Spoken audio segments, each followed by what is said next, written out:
Wake up from a daydream, feel your neurons ignite.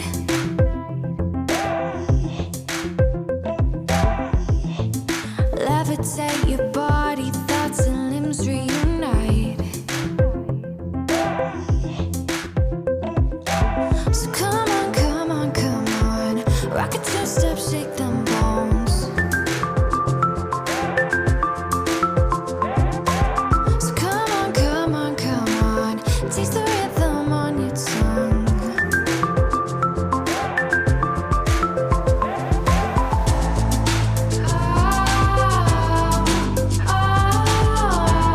Make it shine like gold, make it shine like gold.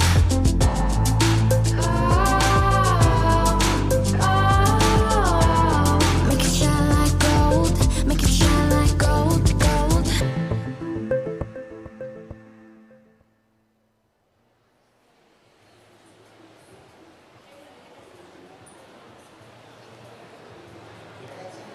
Posso andare? Si sente? Mi sentite? Benissimo, prova audio. Ottimo, buongiorno a tutti. Buongiorno a tutti, benvenuti al nostro seminario Pensiero critico ed educazione digitale, l'esperienza di ENAIP con il progetto NerdVet.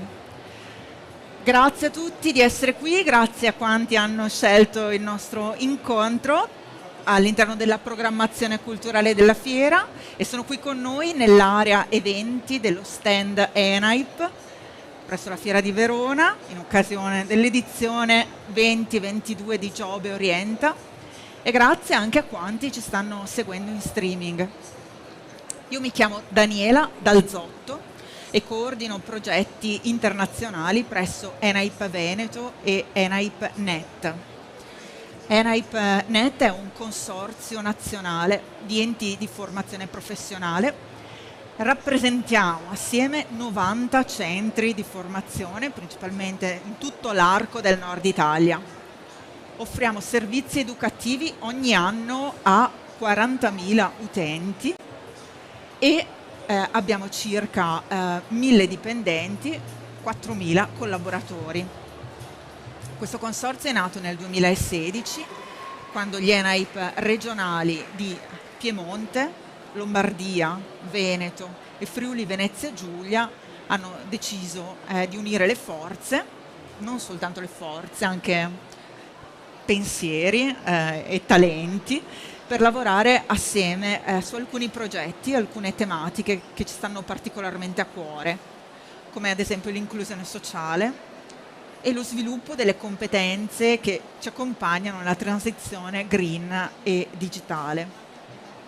Uno di questi progetti che ci sta molto a cuore è senz'altro quello del quale parleremo oggi, che si intitola NerdVet, Think Smart, Enhancing Critical Thinking Skills and Media Literacy in VET.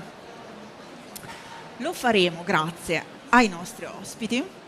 Ne parliamo quindi con Marco Angeli, progettista formativo, è un mio collega di ENAIP Friuli Venezia Giulia, che oggi porta la sua testimonianza anche in una veste un po' inedita di formatore. Grazie a Sergio Cabigioso, formatore volontario di Social Warning. Grazie Sergio. E collegato con noi, fa un certo effetto dirlo, da New York abbiamo Davide Dalmaso, che è fondatore di Social Warning, movimento etico digitale. Buongiorno a tutti. Buongiorno, benissimo. Abbiamo sentito una presenza, insomma, newyorkese che è arrivata fino a qui. Grazie Davide di essere qui con noi, nonostante il fuso orario non sia proprio dei migliori, insomma, però farei lo sforzo. Ti ringrazio. No problem. Allora, inizio a parlare un po' del nostro argomento. Prima di entrare proprio nel vivo, è partito anche un applauso, è fantastico, con un tempismo eccezionale. Devo ancora iniziare, c'è già l'applauso. Il contesto della fiera non è proprio semplicissimo per parlare, approfondire contenuti.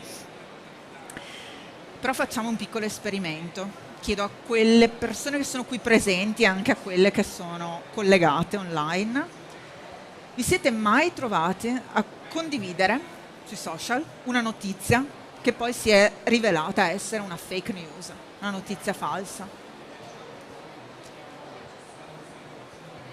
Oppure, al contrario, siete di quelli che hanno un radar eccezionale, che intercettano le bufale a prima vista e le riconoscete subito. Se ci siete cascati, sapreste dire con precisione che cos'è che era così convincente nella fake news da farvela prendere per vera? E se non ci siete cascati, invece, sapreste descrivere che cosa vi fa distinguere a colpo d'occhio una notizia falsa da una reale?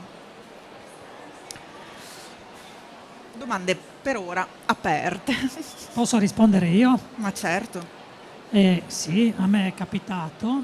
Il motivo per cui mi sono fidato non era il contenuto della notizia, ma la persona che la trasmetteva, e quindi io mi sono fidato sulla fonte che ritenevo autorevole. Però anche questa fonte autorevole aveva fatto un errore. È un ottimo punto, la fonte, ed è sicuramente uno dei punti che vedremo, perché oggi proveremo proprio a capire qualcosa di più del fenomeno della disinformazione e soprattutto è stato scritto tanto su come si creano e si diffondono le fake news. Oggi ci concentriamo però sulle strategie e sulle competenze che possiamo apprendere per orientarci nel mondo digitale, e dove il rischio appunto di disinformazione è molto frequente. Quindi invito intanto Sergio a iniziare il suo intervento, a raccontarci, ad aiutarci un po' come districarci. Sì, allora, buongiorno a tutti, ci conosciamo. Buongiorno anche a chi è collegato. Chiedo se possiamo mandare il video della presentazione del Movimento Etico Digitale, così sono contestualizzato all'interno di questo intervento, quindi chiedo alla regia se può mandare il video.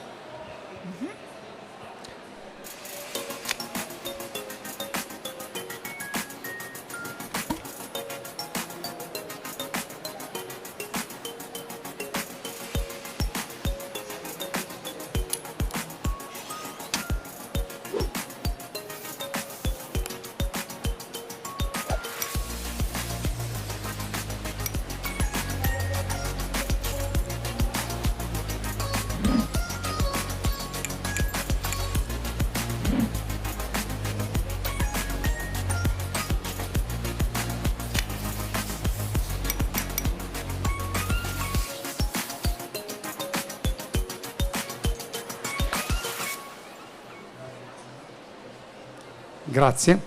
Ecco che Social Warning è un progetto che nasce all'interno del Movimento Etico Digitale, che come avete visto è un movimento che ha come filo conduttore, filo di unione con l'ENAIP il fatto della diffusione di un uso consapevole della rete. Come avete visto l'idea è di portarlo all'interno del mondo scolastico, però quando noi pensiamo al mondo scolastico pensiamo sia agli studenti ma anche ai genitori, ed ecco la mia presenza come genitore più che come giovane appassionato del digitale, anche se appunto porto anch'io le mie competenze del digitale per il lavoro attuale. Diciamo che il tema della rete, di tutto quello che la rete ci passa come informazione, è un tema molto interessante, perché piano piano, man mano che i nostri device, i nostri cellulari sono diventati sempre più collegati alla rete, è chiaro che diventa una fonte di informazione sempre più importante, al punto che una delle ultime ricerche che è stata fatta dice che più del 60% delle persone cerca ormai notizie non più sui giornali ma sulla rete, attingendo spesso e volentieri ai social stessi. Quindi, come dire, è cambiato anche un po' il modo di attingere, ed è chiaro che per chi fa informazione questo diventa chiaramente un canale diverso da cui prendere poi spunto. E oggi, legato al mondo del lavoro, è chiaro che ogni volta che noi andiamo sulla rete, nell'ottica appunto del lavoro, quindi di vedere il lavoro, di cercare il lavoro, troviamo spesso e volentieri tante informazioni che riguardano il lavoro, compreso qualche annuncio, che chiedo quindi di far partire la presentazione alla regia, in cui vediamo appunto, ecco la prossima, grazie,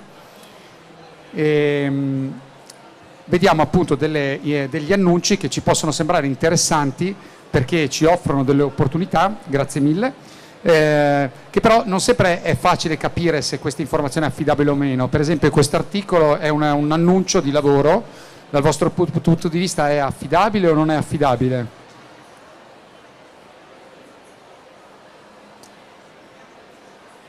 Allora, non è affidabile, vai, dici perché, Manuela. Ma mi sembra un annuncio troppo generico. Importante azienda metalmeccanica quale? Nessuna esperienza richiesta, contratto stabile, retribuzione ai massimi livelli, contratto CNL. No, ma quale però? Troppo generica. Anche l'indirizzo mail non ha un indirizzo di un'azienda.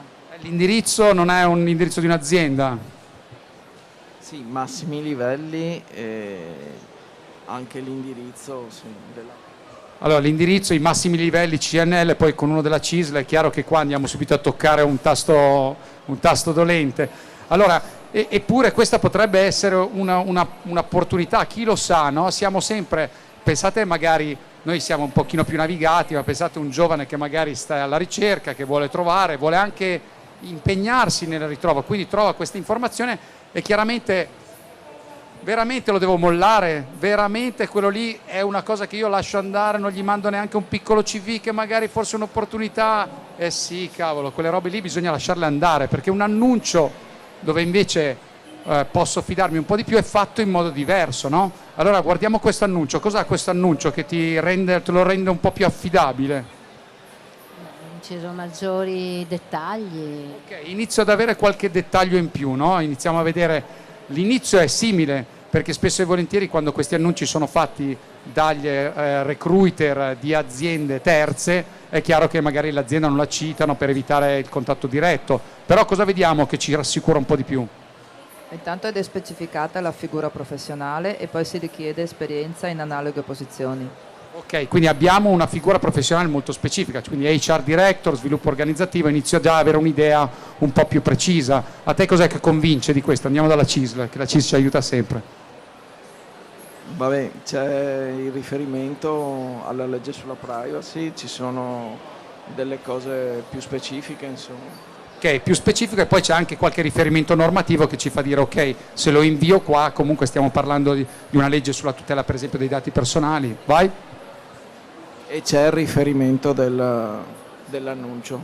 Okay. Riferimento dell'annuncio che ci vuol dire che probabilmente ci sono più annunci, quindi non è un annuncio sporadico, è qualcuno che comunque mette annunci e per riconoscerli ha bisogno anche di avere delle connessioni. È chiaro quindi che alla ricerca di informazioni all'interno del mondo virtuale troviamo tantissime informazioni, anche tantissime opportunità, alcune dobbiamo avere il coraggio di lasciarle, qui ci metto il mio. Ultimamente non so se succede anche a voi, ma nella mia spam arrivano delle mail in cui ogni tanto ho il dubbio, perché dice è arrivato un pacco per te. E allora tu inizi a cercare bene, ma questo è veramente BRT o non è BRT? Perché magari c'è scritto, nell'indirizzo c'è, oppure ti dice il tuo vecchio parente negli Stati Uniti che non hai mai conosciuto ti ha lasciato un lascito di 50 milioni. Beh, dice aspetta, però un attimo lo guardo che non si sa mai, magari lo zio Tom ce l'avevo e non lo conoscevo. Quindi ci sono chiaramente delle modalità in cui anche la rete ha imparato insomma, a tirare un po' l'attenzione. È chiaro che noi dobbiamo essere molto consapevoli se vogliamo farci attirare o no e sapere da cosa invece, già in che direzione andare o in che direzione invece evitare. E in questo forse Davide ci può aiutare, no? Sull'affidabilità delle informazioni che possiamo trovare in rete. Davide, passo un po' la parola a te. Vai, volentieri. Allora, sicuramente è un grosso tema questo di trovare il lavoro, no? Perché molto spesso i giovani, pensiamo magari a un giovane che non ha al momento un lavoro, effettivamente succede che va un po' alla ricerca un po' randomica, un po' casuale di tutta una serie di opportunità e quindi e questo in realtà succede su tutte le figure NEET, quindi anche quelli un po' più grandi, ma anche sugli adulti ancora di più, mi sento di dire, perché ci sono anche effettivamente degli studi che dimostrano che poi in realtà le fake news sono ancora più efficaci nel modo in senso negativo proprio sulla fascia di popolazione più adulta, quindi in realtà veramente è un tema che tocca un po' tutti noi. Quindi sicuramente poi c'è un tema di fonti, c'è un tema di canali È chiaro che ecco, c'è da essere consapevoli di una cosa, secondo me, nel mercato del lavoro attuale, che nella gran parte delle ricerche, come sappiamo,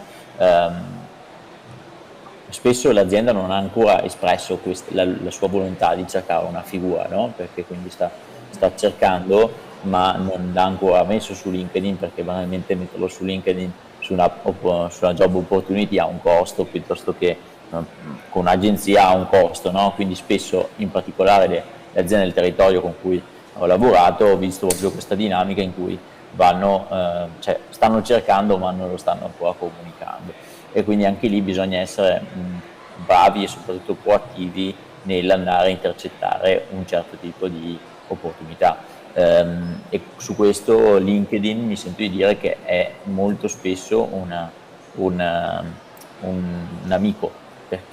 Perché effettivamente se faccio un lavoro con il mondo HR e all'interno della mia rete di contatti ho effettivamente delle persone del mondo HR delle aziende, quando queste persone ancora prima di mettere un annuncio di lavoro, se gli capita nel loro feed di contenuti, quindi nelle contenuti che vedono nel social, qualche contenuto mio interessante sul tema, sicuramente andranno prima a contattare me, e questo chiaramente mi avvantaggia poi su tutti quelli che verranno dopo, sia in logica di percezione, perché inevitabilmente io avrò una percezione migliore, più alta, di una persona più proattiva, eccetera, e che sei sicuro che ha già dei contenuti sul tema, e sia in termini di tempistica, quindi vuoi non vuoi brucio gli altri sulla velocità.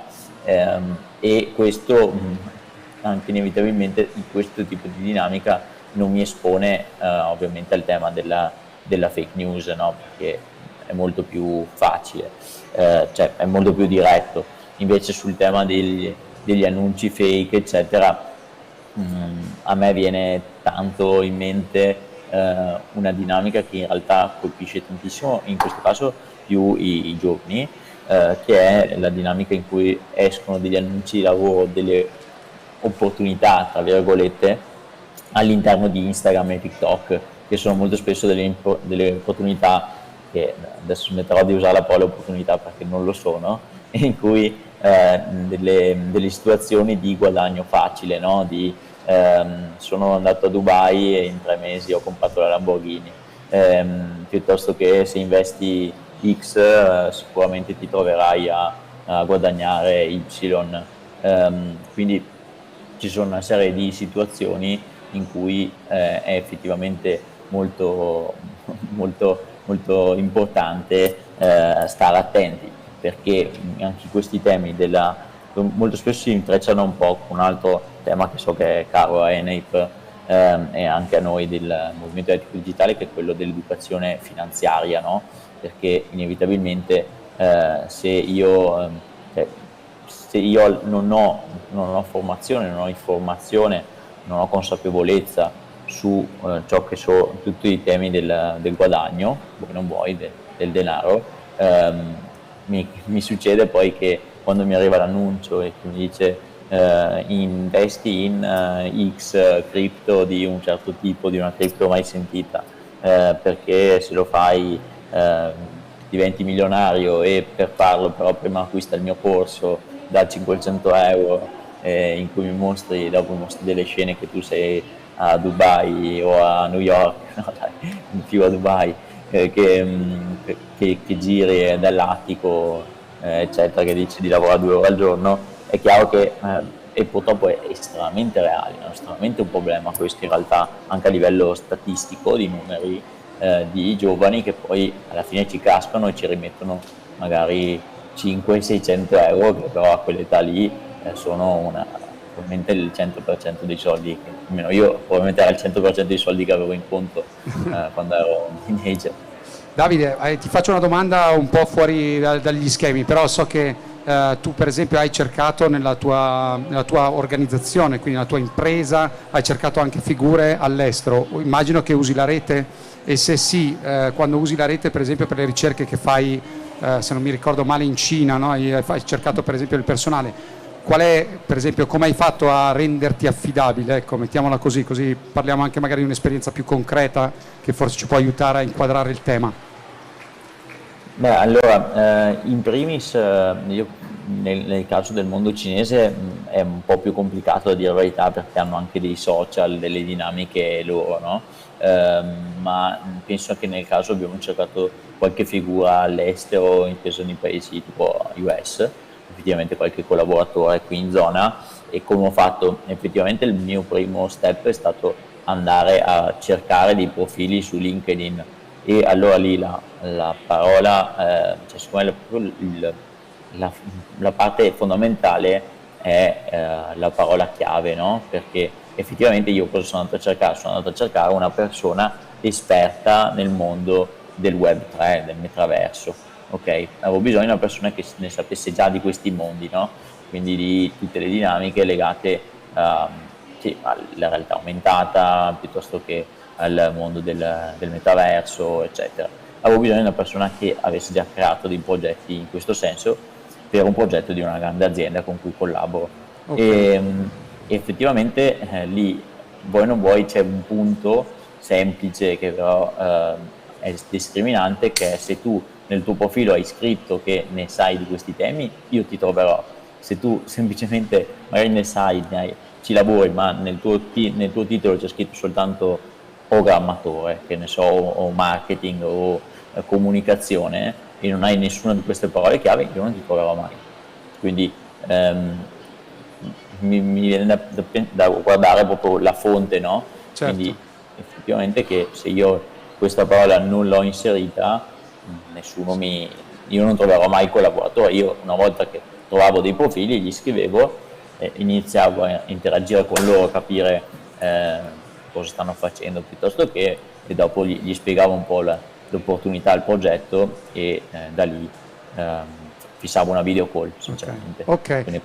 E qui secondo me ci ricolleghiamo anche a un tema che abbiamo già trattato prima, no? Che è quella un po' della reputazione digitale. Quindi io entro nel mondo social, in qualche modo mi faccio una mia identità creandomi degli account. È chiaro che più curo anche la modalità con cui appaio su questi social, su questi account che creo. Per esempio mi viene in mente, visto che citavi LinkedIn, il proprio profilo, come io descrivo la mia professionalità. È chiaro che può essere un motore per arrivare più semplicemente a ottenere qualche richiesta, qualche interessamento da parte di altri, ma dall'altro lato c'è sempre anche chi magari di questo ne può approfittare, perché ognuno di noi è libero di scrivere quello che vuole, no? Quindi è chiaro che Davide ci invitava, no? Organizzo qualche call, inizio a parlare, da lì inizio a capire se effettivamente è interessante o no. E quindi, tornando un po' al nostro tema, che era un po' quello appunto dell'affidabilità o meno, e quindi anche alle slide che avevamo presentato, una delle idee era capire un po' qua il nostro pubblico quanto è preparato rispetto alla lettura di un annuncio vero o no.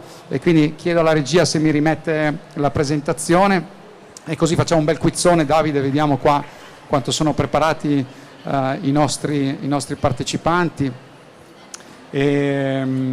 Qui troviamo una prima annuncio che è uscita, in realtà è una news che è uscita qualche tempo fa, vediamo se arriva,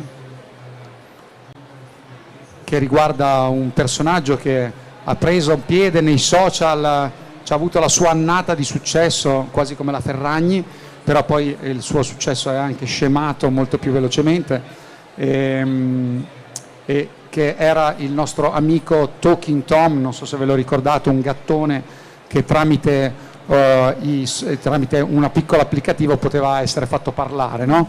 Allora, si diceva nel 2013, ad un certo punto, nella piena esplosione di questo simpatico personaggio che io potevo far parlare e dire quello che voleva, è uscita questa informazione, che l'applicazione era stata hackerata e che quindi ogni volta che tu la scaricavi in realtà rimaneva accesa la tua webcam, e quindi poteva spiare tra la videocamera frontale del tuo computer, del tuo device, nella tua casa e quindi nella tua vita. Vero o falso? Non lo sai, vero o falso? Prova a indovinare, vero o falso secondo te? Paura, eh? Potrebbe essere entrambi, sì, infatti è per questo che ve lo chiedo. Vero o falso? Per te è falso, ok. Per te sei in dubbio? Falso. Falso. Per te? E anche per me è falso. Vediamo un po', falso, dai. Bene, bene, ci siamo, meno male, perché ci eravamo un po' spaventati. E invece proviamo con questa. I gatti prediligono la musica classica. Ad un certo punto è venuta fuori questa informazione, che in particolare prediligevano quella di Handel. E in un esperimento descritto nel Journal Feline Medicine, 12 gatti sono stati anestetizzati mentre ascoltavano musica metal, pop o classica, e l'ultimo genere ha sortito effetti calmanti e positivi. Gli animali si sono rilassati, i loro battiti erano più lenti e quindi è stato poi più semplice anestetizzarli. Vero o falso? Vero o falso, notizia? Col tuo gatto funziona, quindi ti sembra un po' vera, ok? Tu cosa dici? Vero o falso? Bah, c'è citazione di questo bel nomone americano che ci ispira. Vero o falsa secondo te l'informazione? Fake news? Falso, falso. Ok, tu che dici? Dai, vediamo. Se devo tenere conto dei miei gatti è falso. Ok, falso, i tuoi gatti amano il rock. Allora, l'informazione è vera, come è vera che i tuoi gatti non l'amano, perché anche i gatti avranno dei gusti, no? Quindi non è che possiamo classificare. Però questa invece era un'informazione vera. Tutto ciò per dire cosa? Per dire che è chiaro che quelle informazioni che noi troviamo sono molto importanti e riuscire a capire fin dove i social ci danno delle informazioni interessanti e quindi che possiamo utilizzare e dove no, è uno dei compiti direi più ardui e che sta diventando sempre più arduo per chi appunto naviga nel mondo dei social, proprio anche per quel fattore che vi dicevo prima, per cui il 60% delle persone che cerca informazioni non le cerca più sui canali ufficiali, ma le cerca anche e soprattutto tramite i social. Ed è chiaro che quando io affronto il mondo del lavoro diventa poi un lavoro più difficile. Qui non so, Davide, magari se vuoi aggiungere anche qui qualcosa rispetto all'importanza dei media e del mondo del lavoro. Diciamo che ormai è sicuramente determinante pensare anche ai canali in cui si è esposti, no? E vuoi non vuoi, ormai siamo consapevoli che ovvio che ognuno di noi ha una propria vita connessa online e offline, perché ormai questa linea di demarcazione secondo me non è più attuale, no? Arriveremo al giorno in cui probabilmente non si dirà più online e offline, si useranno altri termini, perché effettivamente ormai è tutto connesso, vuoi o non vuoi, l'azione che fai online è connessa a dei riscontri offline e viceversa, e di conseguenza secondo me è diventato sempre più importante. Adesso probabilmente anticipo un tema che avresti toccato, che è quello di quanto effettivamente i recruiter guardino i social prima del colloquio o dopo un primo colloquio, no? Quindi il social, la tua presenza online, vuoi o non vuoi, ha un impatto significativo poi su quello che è la percezione anche di te stesso nel mondo del lavoro.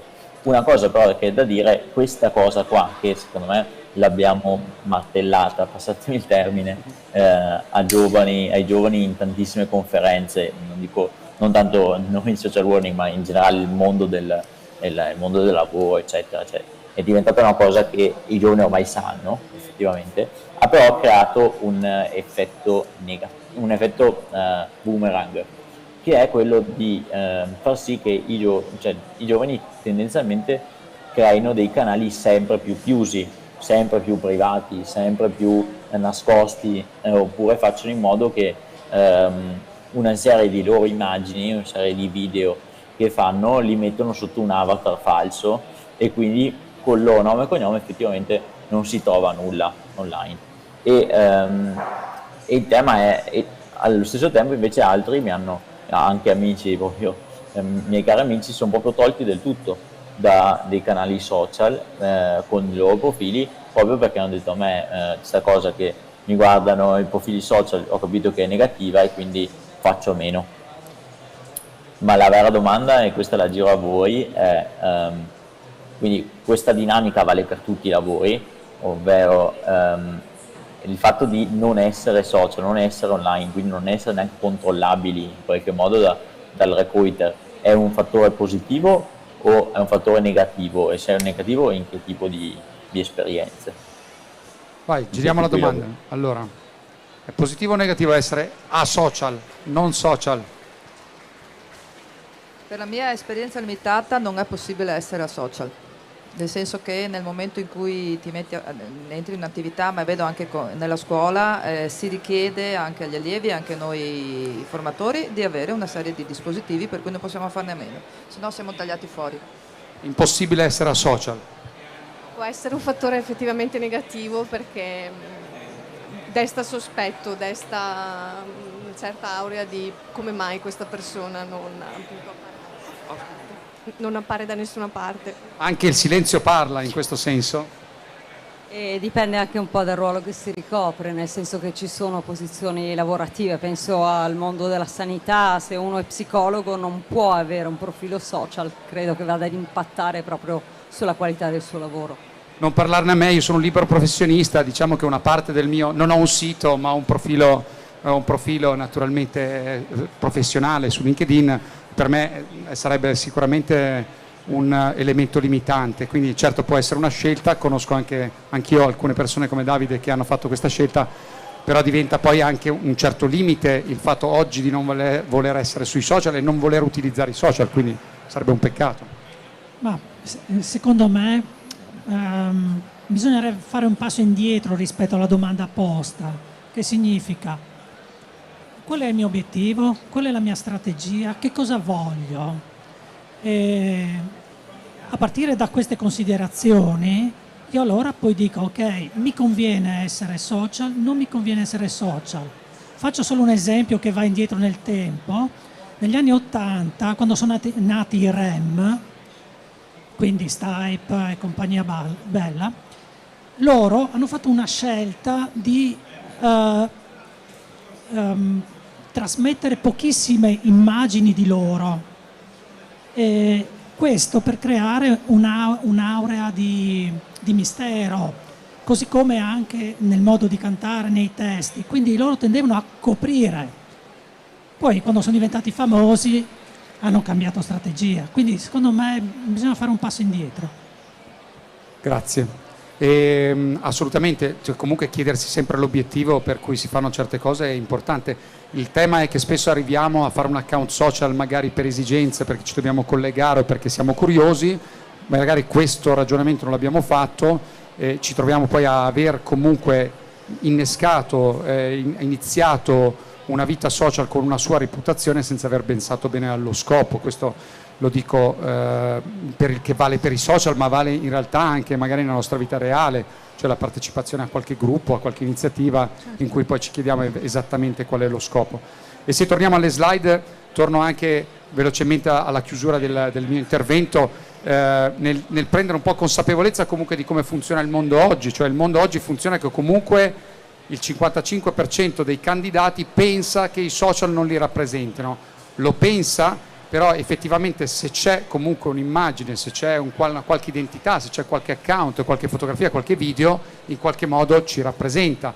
E quello che noi sappiamo dopo le interviste che abbiamo fatto è che comunque il 90% dei recruiter, quindi direi praticamente tutti, a parte quelli che gli si è rotto il cellulare, mi viene da dire, o gli si è scaricate le batterie, cioè a parte quei due lì, gli altri chiaramente in fase di selezione la prima cosa che fanno è prendono il nome e cognome, lo mettono su Google e vanno a vedere che informazioni escono fuori. Mi sembra anche una cosa logica nel momento in cui io sto cercando informazioni rispetto a una persona che riguardano magari informazioni non solo tecniche, ma magari anche informazioni personali per capire se questa persona ha le soft skill che sto cercando. Lì mi alzo una palla da solo, perché è chiaro che è una delle componenti direi fondamentali nel lavoro di oggi, oltre a naturalmente le sue competenze tecniche. E l'ultima informazione è che quanto è importante il mondo dei social, il mondo del digitale nel mondo del lavoro di oggi, è molto importante. Sta di fatto che un lavoro su 4 richiede nella sua modalità una competenza in qualche modo digitale e informatica. Ed è chiaramente le professioni che vengono più richieste sono quelle che riguardano un po' il mondo che oggi vediamo esplodere in questi giorni, in particolare e-commerce.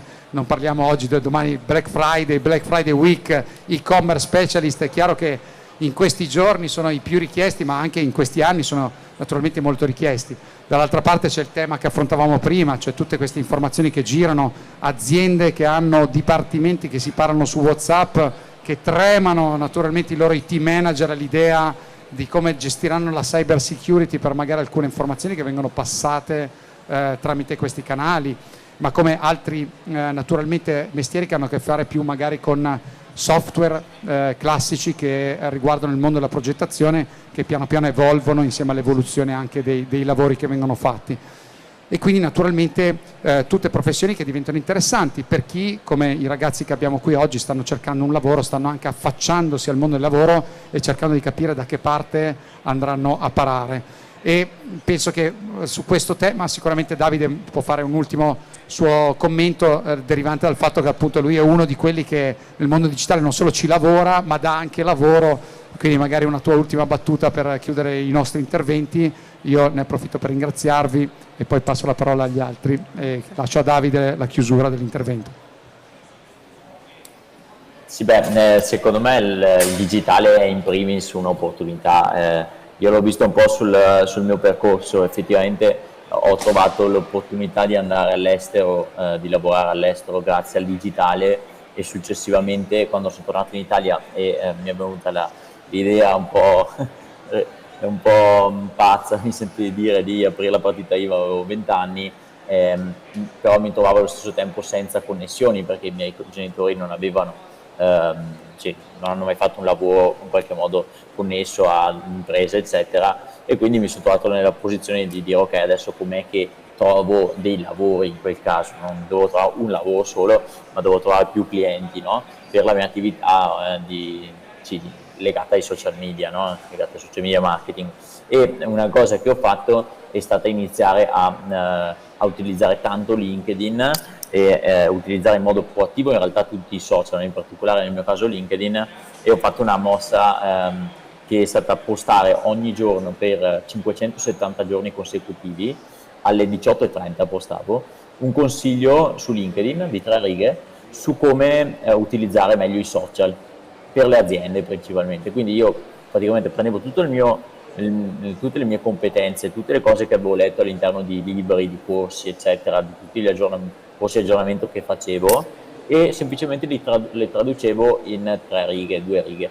E questa cosa l'ho fatta per 570 giorni consecutivi, quindi ho avuto in qualche modo una costanza importante nel ogni giorno. Mi ricordo anche a Natale, che ero la mia nonna eccetera, io alle 18:30 postavo questo contenuto, e questo modo secondo me è questa anche mia esperienza è molto significativa sul fatto che prima di internet, prima del web, effettivamente sarebbe stato difficile emergere su delle competenze in modo veloce come ho fatto io effettivamente in pochi anni, ma l'ho fatto, e il web mi ha dato questa grandissima opportunità insomma di mettermi in mostra, mostrare che avevo delle competenze, conoscere poi degli imprenditori, conoscere dei giovani, e voi non vuoi, quella mossa lì di LinkedIn mi ha aperto la strada per una serie di persone che dopo sono andate a fondare, sono andate a far parte del movimento etico digitale, che dopo nasceva un po'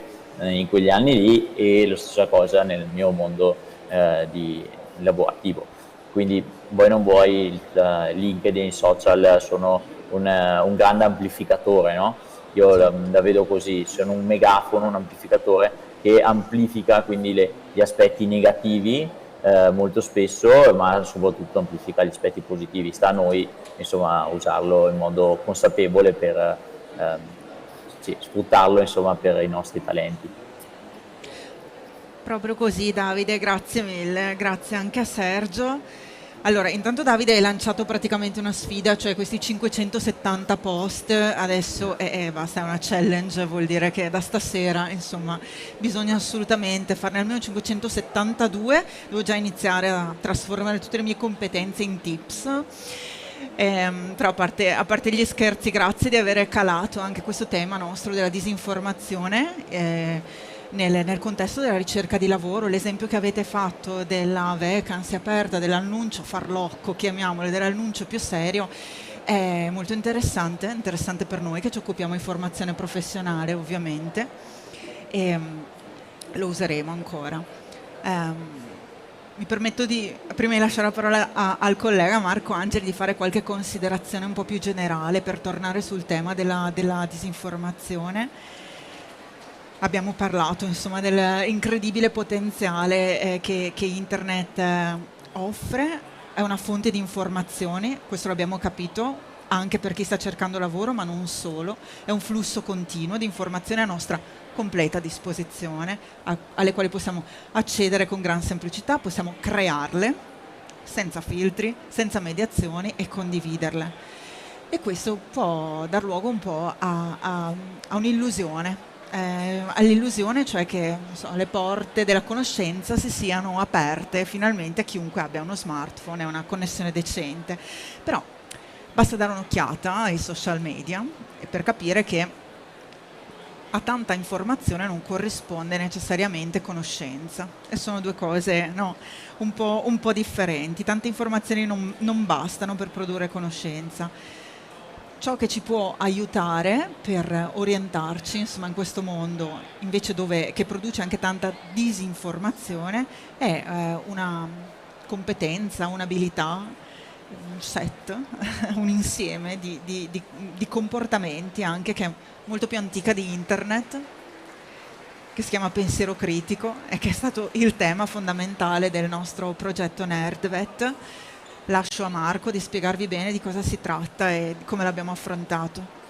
Sì, buongiorno a tutti. Oggi sono in doppia veste di progettista formativo, quindi mi occupo della costruzione dei percorsi formativi in ambito formazione professionale, giovani, adulti, imprese, però anche nella veste di formatore, in quanto noi abbiamo sperimentato lezioni sul media literacy e sul pensiero critico all'interno dei nostri corsi, e l'ho fatto in prima persona affiancandomi ai docenti della mia scuola. Però prima di entrare proprio nel merito del pensiero critico, io vorrei e anche dirvi due parole su questo progetto.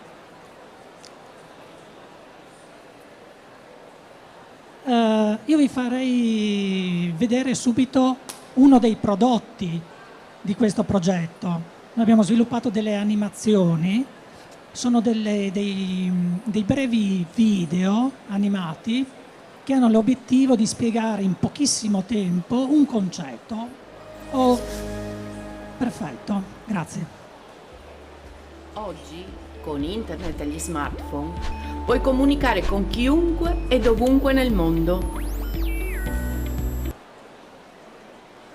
Adesso aggiustiamo, probabilmente c'è qualche problemino tecnico perché vediamo il fermo immagine con la slide ma non il video ancora, era partito l'audio ma recuperiamo tutto.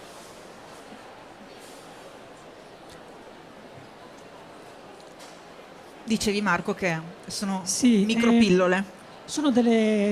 L'obiettivo è appunto di spiegare in pochissimo tempo, quindi 1 minuto e mezzo al massimo, un concetto, un comportamento, una procedura, un processo, e l'animazione essenzialmente da un punto di vista didattico è lo spunto poi per una discussione. Grazie.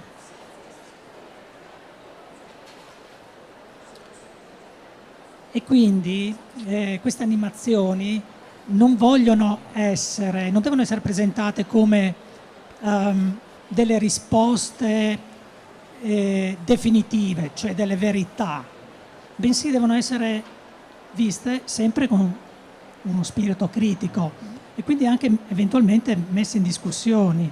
E non è questa. Era quello precedente, e intanto possiamo anche dire però che sono ovviamente tutti disponibili gratuitamente, sono pubblicati a partire dal sito internet del progetto. Il pensiero critico è un modo di guardare alle cose in modo critico, come un detective che entra sulla scena del crimine. Questa è la bella della diretta. Cosa fa un detective? Si fa innanzitutto. Nel frattempo così presento anche il progetto. Sì, grazie. Il progetto è un progetto Erasmus+, che è stato sviluppato in questi ultimi 3 anni. Il pensiero critico Arrivo- è un modo di l'altra. guardare alle cose in modo critico, come un detective che entra sulla scena del crimine. E cosa fa un detective? Si fa innanzitutto delle domande. Scusate chi è online. Pensare ed C'è agire in stato modo anche un critico omicidio in significa diretta. osservare e Vediamo se analizzare riusciamo a i dettagli. fermarlo, a riprendere un attimo con la presentazione. Grazie. Riproviamo a presentare un po' il progetto, che ripartiamo da lì. Si tratta di un progetto di un Erasmus Plus sviluppato con altri 6 partner, e quindi il capofila è ENAIPNet. ENAIPNet, come ha già presentato Daniela, comprende ENAIP Piemonte, Lombardia, Veneto e Friuli Venezia Giulia. È stato supportato dal Dipartimento di Scienze Umane dell'Università di Verona, che ha fornito tutta la parte, diciamo, teorico-metodologica, e anche predisposto i metodi e le tecniche didattiche con cui applicare il pensiero critico all'interno dei percorsi, all'interno delle lezioni. E poi gli altri partner sono delle scuole professionali. I partner vengono dall'Olanda, dalla Spagna, dal Portogallo e dalla Grecia. E il compito, diciamo la funzione dei partner in questo progetto, vediamo se ce la facciamo adesso. Oggi, con internet e gli smartphone, puoi comunicare con chiunque e dovunque nel mondo.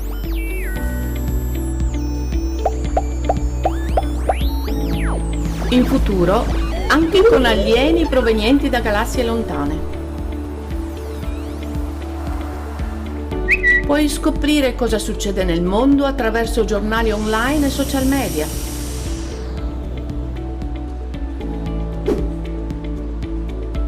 Imparare qualsiasi cosa, acquisendo e condividendo conoscenze. E ascoltare le tue canzoni preferite. E guardare film appena usciti o di una volta. E comprare di tutto. Ma anche se non paghi nulla per gran parte di queste cose, non pensare che sia tutto gratis. Paghi rivelando i tuoi interessi personali, il tuo orientamento politico o le tue preferenze di acquisto. In breve, chi sei. L'interfaccia dei siti web, dei social media e degli smartphone è progettata in modo da spingerti a fare delle scelte, come acquistare prodotti ritagliati su misura per te o attirarti su determinati siti. Quindi, se non vogliamo diventare dei burattini senza fili e tenerci invece la nostra libertà di scelta, cosa dobbiamo fare? Grazie. Come vedete, l'animazione si chiude con una domanda, quindi la funzione è essenzialmente di far partire una discussione ed eventualmente mettere anche in discussione i temi che sono presentati e anche come sono presentati. Queste animazioni le abbiamo fatte vedere, ad esempio questa, le abbiamo fatte vedere all'interno dei corsi, e molti studenti, sono ragazzi da 14 a 18 anni, non erano completamente d'accordo con le tesi presentate, cioè nel senso che dal loro punto di vista non avvertivano questo, non tanto pericolo, ma quanto loro dicevano di essere comunque capaci di gestire questo tipo di interazione con internet. Questo era per ricollegarmi al discorso che è stato fatto prima. Adesso torno indietro velocemente e riprendo la presentazione del progetto. Come vi dicevo, abbiamo partner un po' in tutta Europa su questo progetto. La domanda è: perché abbiamo fatto un progetto sul pensiero critico e sul media literacy? A livello europeo queste sono, diciamo, le politiche e le indicazioni che ci vengono date nello sviluppo della formazione professionale, cioè queste due tematiche, pensiero critico e l'utilizzo consapevole del digitale, sono assolutamente strategici. L'altra ragione è, noi non dobbiamo dimenticarci che noi siamo un ente di formazione professionale, quindi il nostro obiettivo è quello di inserire le persone in azienda con le giuste competenze. Ho portato questo esempio, questa è una ricerca che è stata fatta da Federmeccanica un paio di anni fa. Federmeccanica raccoglie un po' tutte le aziende metalmeccaniche d'Italia e, come potete vedere dai risultati, le competenze tecniche e le cosiddette abilità manuali sono quelle in prospettiva meno richieste, ovvero generalmente un datore di lavoro dà per scontato che nel momento in cui lui prende te, che sei un meccanico, sei un saldatore, sei un meccatronico, eccetera, dà per scontato questo tipo di competenze. Quello che non dà per scontato e che vorrebbe avere in più sono tutta la parte delle competenze trasversali e quindi la parte degli soft skills e in particolare pensiero critico. Pensiero critico significa essere in grado di affrontare delle situazioni non previste, quindi attivare la capacità di, in un certo qual modo, pensare in modo diverso, e quindi questo è la direzione. Quindi questo è uno dei motivi per cui il pensiero critico è fondamentale e le competenze che sono, diciamo, che ruotano intorno. Il progetto, noi abbiamo prodotto in questo progetto una serie di strumenti che possono essere utilizzati dai docenti per inserire lezioni di educazione digitale e di pensiero critico all'interno delle materie tradizionali. Quindi tecniche, e queste sono state messe a punto dall'Università di Verona, delle tecniche che per quanto riguarda, che sono state divise, diciamo, in tre ambiti. La prima parte è quella del media literacy e quindi la capacità di riconoscere una notizia falsa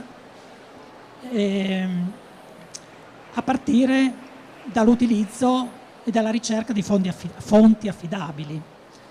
Le seconde tecniche riguardano tutta la parte sui pregiudizi, perché noi quando prendiamo una decisione, quando dobbiamo risolvere un problema, quando dobbiamo dare un giudizio, generalmente non siamo consapevoli che quel giudizio può essere inficiato da dei nostri pregiudizi, dai cosiddetti bias cognitivi. Il fatto, ad esempio, di non prendere in considerazione e non dare importanza a una persona perché è vestita male, questo è il classico episodio, però ce ne sono anche molti altri. E l'ultima tecnica è una tecnica, diciamo, proattiva, quella di creare un ambiente nel quale in certo qual modo gestire le informazioni, i giudizi. Vi faccio un esempio, ad esempio. Se ho il problema dell'utilizzo del cellulare, cioè del fatto che mi disturba, lo spengo. Tengo il cellulare chiuso da un'ora ad un'altra ora, così in quell'ora faccio e mi concentro su una cosa specifica. Sei pazzo? Un'ora senza? Purtroppo è così. Un po' è lo stesso meccanismo quando, ad esempio, magari ho problemi di pancia, sono grasso, eccetera. Una strategia è nell'armadio mettere i biscotti, tutte le robe dolci nel posto più difficile, diciamo, da raggiungere, quindi dietro, e magari davanti ci metto qualcos'altro, in modo che, così come nel frigo, queste, diciamo, sono tecniche chiamate di self-nudging. Il progetto ha prodotto anche delle cose concrete, quindi le animazioni, sono una decina di animazioni che metteremo a disposizione sul sito di progetto, che è nervet.eu. Ci sarà un corso anche di e-learning che potrà essere utilizzato in maniera asincrona, e poi ci saranno anche degli esempi di lezioni sperimentate, perché noi abbiamo sperimentato in prima persona queste tecniche. Ok,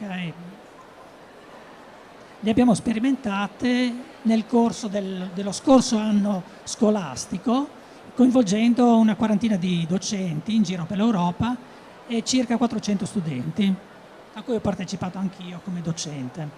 E devo dire è stato un successo, perché queste tematiche, quindi pensiero critico, ma in particolare tutto il discorso sull'educazione digitale, sono appetibili per i ragazzi.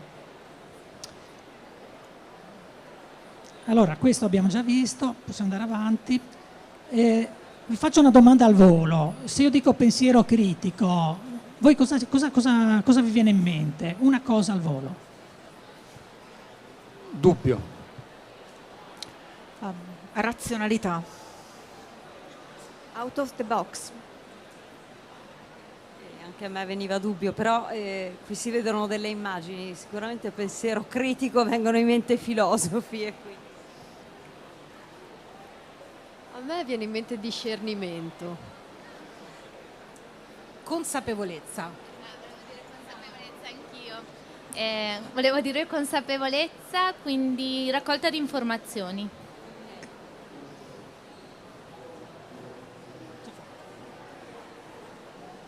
Bene, io farei andare l'animazione così vi faccio vedere qual è stato la nostra interpretazione di pensiero critico. Pensiero critico inteso come agire in maniera critica, quindi non un concetto astratto, ma cose proprio da fare. Ecco, se la regia può far mandare il video adesso, grazie.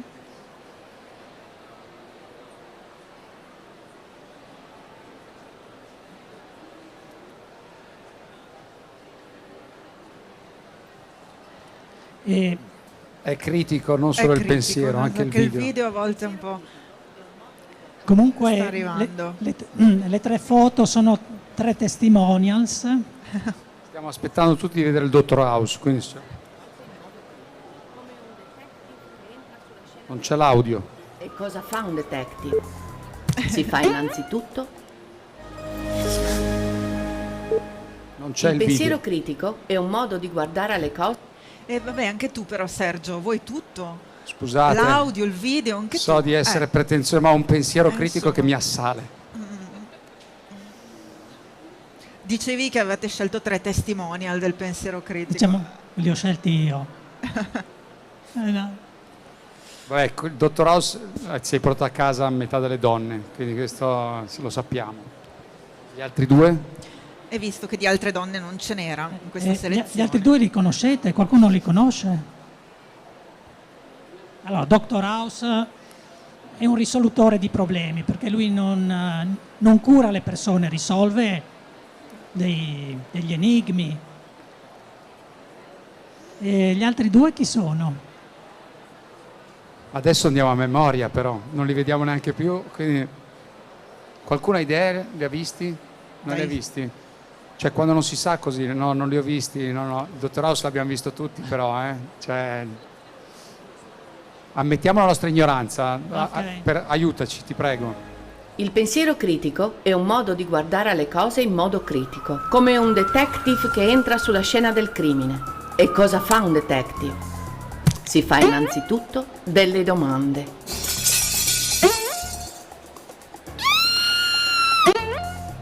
Pensare ed agire in modo critico significa osservare ed analizzare i dettagli, farsi delle domande per chiarirsi i dubbi, raccogliere prove a supporto delle proprie idee, scoprire i collegamenti tra le cose e verificare che fonti e persone siano affidabili. Ma fa attenzione, le persone possono velare dietro le loro parole motivi o interessi nascosti. Quindi non dare nulla per scontato.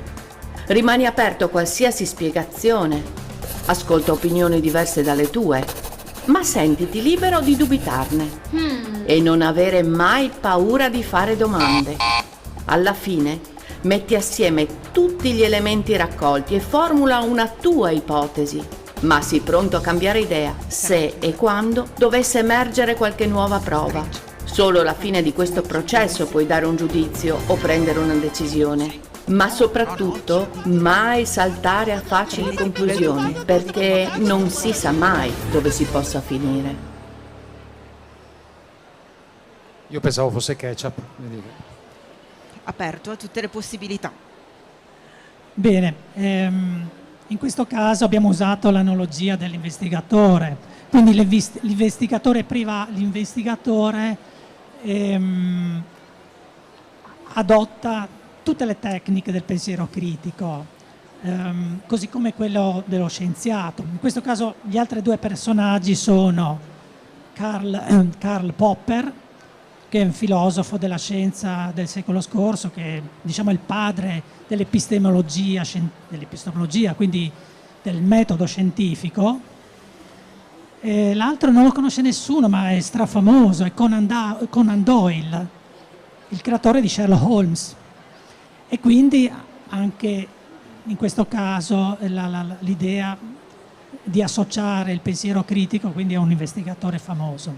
Se ci mettevi Sherlock Holmes, secondo me era più facile, però... Lo so, ma avremmo indovinato. Quindi, quando abbiamo fatto le lezioni in aula, la prima lezione era essenzialmente stata la domanda: che cos'è secondo voi il pensiero critico? Secondo voi i ragazzi che cosa hanno risposto? Qualcuno ha delle idee?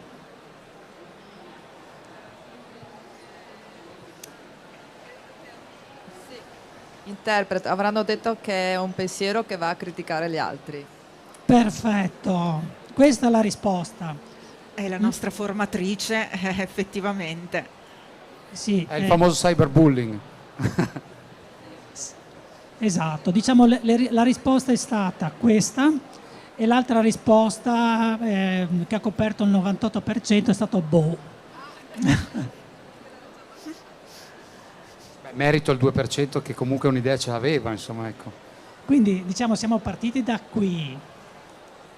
Dopodiché, poiché il pensiero critico serve a tantissime cose, abbiamo fatto vedere queste immagini e gli abbiamo chiesto che cosa gli viene in mente a partire dal discorso a cosa serve il pensiero critico. Facciamo un giro. Secondo Sergio, la prima immagine. Hackeraggio dei dati, rubano i dati dal PC. Ok, quindi serve a essere consapevoli e quindi a proteggersi. Seconda, Pinocchio, verso chi avere fiducia, con chi confrontarsi nel mondo in generale. La mia interpretazione è non farsi fregare. Sulla terza? Beh, la devo guardare meglio. Mi viene in mente imparare cosa condividere di sé e cosa no, cioè questo scrutare, questo voler sapere tutto dell'altro. Non farsi manipolare. La quarta immagine è non credere alle superstizioni, non farsi ingannare dalle superstizioni. Ok, non essere superstiziosi. Quindi tu non attraversi quando c'è un gatto nero che ha attraversato tutti fermi, giusto? Visto che eri così preparata. Quello del Merry Christmas non riesco mica a capire. Allora, questa è forse la più difficile, gliela dico io velocemente. Questo qui è spaccata. È la spaccata, famosissima. Voi non la conoscete male. Tu la conosci? No, io l'ho vista solo, non la conosco. Cioè, mia figlia la fa, ma per il resto io non mi avvicino neanche. Vai. No, questa qui è la spaccata di Chuck Norris. Ah, ok. Comunque il tema è scoprire i video fake. Questo qui è un video su YouTube, molto divertente.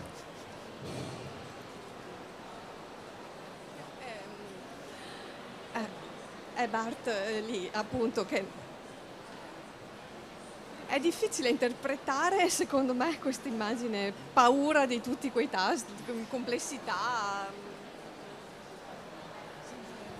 Sì, ma sempre su Homer Simpson, ma trovarsi in difficoltà di fronte alla scarsa conoscenza della tecnologia piuttosto che di uno strumento. Ma cosa deve fare? E cosa deve fare? Deve imparare a capire come funziona la console che ha davanti. Governarla, gestirla. Prendere una decisione per non far saltare la centrale atomica. In alto sulla destra. Io stavo guardando in basso a destra, la signora sommersa, penso che posso usare forse il mio, che sennò rientra, niente.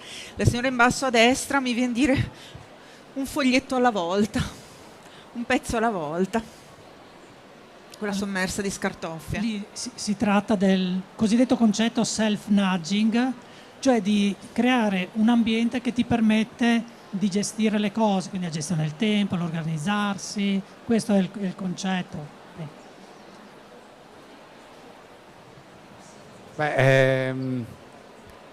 Qui è non farsi, cioè farsi andare nella direzione in cui uno vuole, cioè leggere le cose come vuole lui, cioè senza guardare effettivamente, osservare i dati, quindi essere più concentrato su quello che io voglio vedere di una certa cosa. Ma non potrebbe essere anche... Sì, potrebbe, dicelo. Non potrebbe essere non fermarsi alle apparenze? Magari ha ragione che è un suicidio. È una battuta. Dipende da dove è iniziato, ecco, la corda al collo potrebbe essere l'inizio, come no. No, scherzo. Questa qui era quella che non aveva nessun senso, l'ho messa lì solamente per gioco. Ah, ecco. Ti piaceva e basta. Ok, e chi sa rispondere a quella del cellulare?